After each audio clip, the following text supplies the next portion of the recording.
যে বাংলাদেশের জন্য বিগত 9টি বছর শ্রম দিয়েছি, মেধা খাটিয়েছি, আজ দেখছি এরশাদের পতন। 1990 সালের 6 ডিসেম্বর ক্ষমতা ছাড়তে বাধ্য হয়েছিলেন সাবেক সামরিক শাসক হুসেইন মুহাম্মদ এরশাদ। দিনটিকে আওয়ামী লীগ গণতন্ত্র মুক্তি দিবস, বিএনপি গণতন্ত্র দিবস এবং এরশাদের জাতীয় পার্টি সংবিধান সংরক্ষণ দিবস হিসেবে পালন করে থাকে। কোনো কোনো রাজনৈতিক দল এই দিনকে স্বৈরাচার পতন দিবস হিসেবেও পালন করে থাকে। 1990 সালের ডিসেম্বর মাসের 1 তারিখে ঢাকা সেনানিবাসে এক জরুরি বৈঠকে বসেন ঊর্ধ্বতন সেনা কর্মকর্তারা।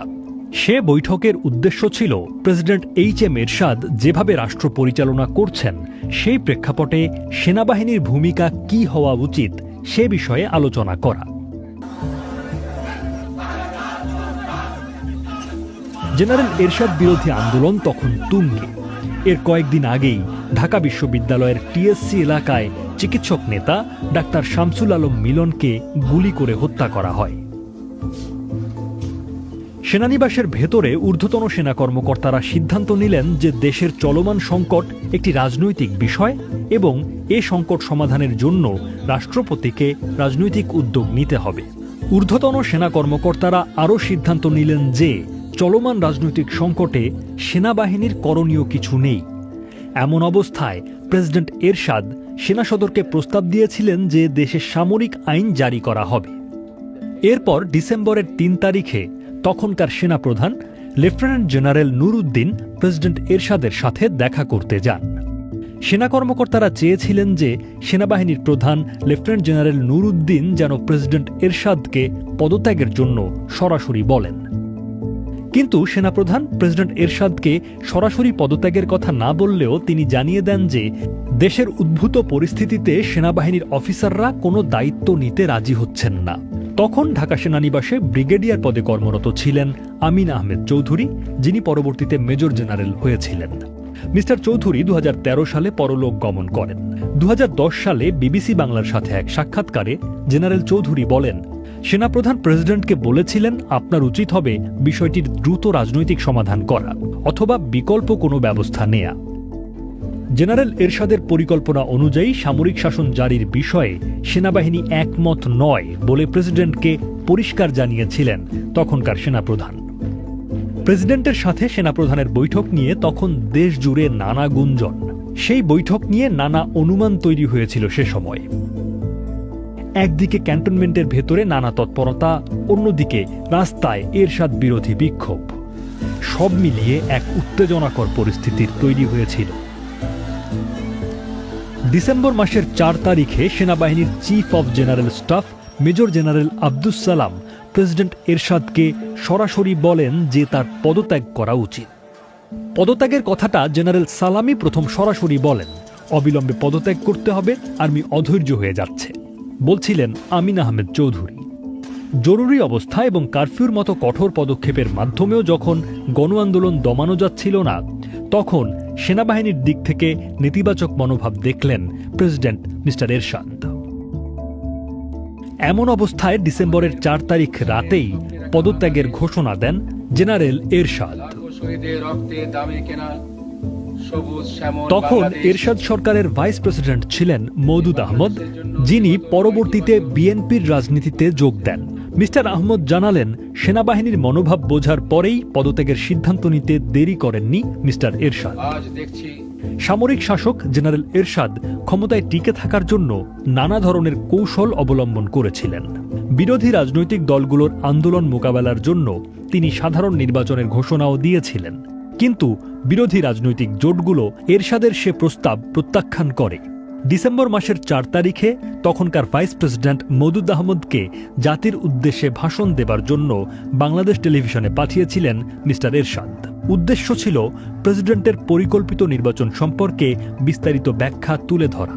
বিরোধী দলগুলো এ নির্বাচনের প্রস্তাব আগেই বর্জন করার পরেও মিস্টার এরশাদ চেয়েছিলেন ভাইস প্রেসিডেন্টের মাধ্যমে নির্বাচন সম্পর্কে বিস্তারিত ব্যাখ্যা তুলে ধরার মাধ্যমে জনগণকে আশ্বস্ত করা। মিস্টার এরশাদের নির্দেশ মতো ভাইস প্রেসিডেন্ট মওদুদ আহমদ সন্ধ্যার সময় বাংলাদেশ টেলিভিশনে গিয়েছিলেন ভাষণ রেকর্ড করার জন্য। সে ভাষণ তিনি রেকর্ডও করেছিলেন। সেই ভাষণ রেকর্ড করার পর মওদুদ আহমদ যখন বাসায় ফিরে আসেন, তখন তিনি জানতে পারেন প্রেসিডেন্ট পদত্যাগের সিদ্ধান্ত নিয়েছেন। এর কয়েক ঘন্টা পর মধ্যরাতে মওদুদ আহমদকে আবারও বাংলাদেশ টেলিভিশনে যেতে হয়েছিল প্রেসিডেন্ট এরশাদের পদত্যাগের ঘোষণা দেবার জন্য। 1990 সালের 4 ডিসেম্বর রাতের স্মৃতিচারণ করতে গিয়ে মওদুদ আহমদ বিবিসি বাংলাকে বলেছিলেন, প্রথম ভাষণ রেকর্ড করে আমি যখন বাসায় ফিরে আসলাম, তখন আমার স্ত্রী বললেন প্রেসিডেন্ট সাহেব ফোন করেছিলেন। তখন আমি ওনাকে ফোন করলাম। উনি তখন বললেন আমি এখনই পদত্যাগের সিদ্ধান্ত নিয়েছি। তখন আমি ওনার বাসায় গেলাম।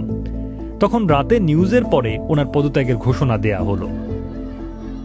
এরশাদ বিরোধী আন্দোলনে বিভিন্ন সময় ছন্দপতন হয়েছিল। 1987 সালে একটি মিছিলে পুলিশের গুলিতে নূর হোসেন নিহত হবার ঘটনা আন্দোলনে গতি এনেছিল। আওয়ামী লীগ এবং বিএনপির নেতৃত্বে রাজনৈতিক জোট একই সাথে আন্দোলন কর্মসূচি নিয়ে এগিয়েছে। জামায়াতে ইসলামীও মাঠে ছিল। 1990 সালের অক্টোবর মাস থেকে ছাত্র সংগঠনগুলো সর্বদলীয় ছাত্র ঐক্যের ব্যানারে আন্দোলনে অগ্রণী ভূমিকা নিয়েছিল। সে সময় ঢাকা বিশ্ববিদ্যালয় কেন্দ্রীয় ছাত্র সংসদ বা ডাকসুর সাধারণ সম্পাদক ছিলেন বিএনপি সমর্থিত ছাত্র সংগঠন ছাত্র দলের নেতা খায়রুল কবির খোকন। তিনি বলছিলেন 27 নভেম্বর চিকিৎসক নেতা ডাক্তার শামসুল আলম মিলনকে হত্যার পর আন্দোলনের মোড় ঘুরে গিয়েছিল। ঢাকা বিশ্ববিদ্যালয় ক্যাম্পাসকে দখল করার জন্য বহিরাগত মাস্তানরা পরিকল্পিতভাবে ডাক্তার মিলনকে হত্যা করেছিল। এটা ছিল আন্দোলনের টার্নিং পয়েন্ট, বলছিলেন মিস্টার খোকন। ডাক্তার মিলন যখন রিকশায় করে ঢাকা বিশ্ববিদ্যালয় এলাকা দিয়ে যাচ্ছিলেন, তখন তাকে গুলি করে হত্যা করা হয়। ডাক্তার মিলনের সাথে একই রিকশায় ছিলেন বাংলাদেশ মেডিকেল অ্যাসোসিয়েশনের তখনকার মহাসচিব ডাক্তার মোস্তফা জালাল মহিউদ্দিন। অভিযোগ রয়েছে জেনারেল এরশাদ সমর্থিত ছাত্র সংগঠনের ঢাকা বিশ্ববিদ্যালয় দখল চেষ্টার অংশ হিসেবে ডাক্তার মিলনকে হত্যা করা হয়েছে। ঘটনার বর্ণনা দিতে গিয়ে ডাক্তার মোস্তফা জালাল মহিউদ্দিন বলেন, আমার রিকশাটা যখন ঢাকা বিশ্ববিদ্যালয়ের টিএসসি এলাকায় উপস্থিত হয়েছে, তখন মিলন আরেকটি রিকশায় করে আমাকে ক্রস করে সামনে চলে যাচ্ছিল। তখন আমি মিলনকে বললাম তুমি ওই রিকশা ছেড়ে আমার রিকশায় আসো। এরপর মিলন আমার রিকশায় এসে ডান দিকে বসলো। রিকশাওয়ালা ঠিকমতো একটা প্যাডেলও দিতে পারে নাই। মনে হলো সোহরাওয়ার্দী উদ্যানের দিক থেকে গুলি আসলো। গুলিটা মিলনের বুকের পাশে লেগেছে। তখন মিলন বলল, জালাল ভাই কি হয়েছে দেখেন। এ কথা বলার সাথে সাথে সে আমার কোলে ঢলে পড়ল। ডাক্তার মিলনকে হত্যার পর জেনারেল এরশাদ বিরোধী আন্দোলন আরও তুঙ্গে ওঠে। তখন জনগণের ক্ষোভের বিষয়টি বিবেচনায় নিতে শুরু করেছিল সেনাবাহিনী। একই সাথে জেনারেল এরশাদের ওপর থেকে সমর্থন প্রত্যাহারের প্রক্রিয়াও শুরু করেছিল সেনাবাহিনী। ডাক্তার মিলন হত্যাকাণ্ডের পর আন্দোলন সামাল দিতে সেনাবাহিনী মোতায়েন করতে চেয়েছিলেন প্রেসিডেন্ট এরশাদ। প্রয়াত মেজর জেনারেল আমিন আহমেদ চৌধুরীর বর্ণনা মতে সেনাবাহিনী সৈনিকদের পাঠিয়ে রাস্তায় মোতায়েন করার পরিবর্তে রমনা পার্কে সীমাবদ্ধ করে রাখে। কমান্ডিং অফিসাররা সরকারের অপকর্মের দায়িত্ব নিতে রাজি ছিলেন না। জেনারেল এরশাদ ক্ষমতা ছাড়লে কি হবে সে বিষয়টি নিয়ে আন্দোলনকারী দলগুলো নিজেদের মধ্যে ঐকমত্যের ভিত্তিতে একটি ফর্মুলা ঠিক করে রেখেছিল। সেই ফর্মুলা মতে সাধারণ নির্বাচন পরিচালনার জন্য 3 মাস মেয়াদী একটি অন্তর্বর্তীকালীন সরকার গঠনের কথা ছিল।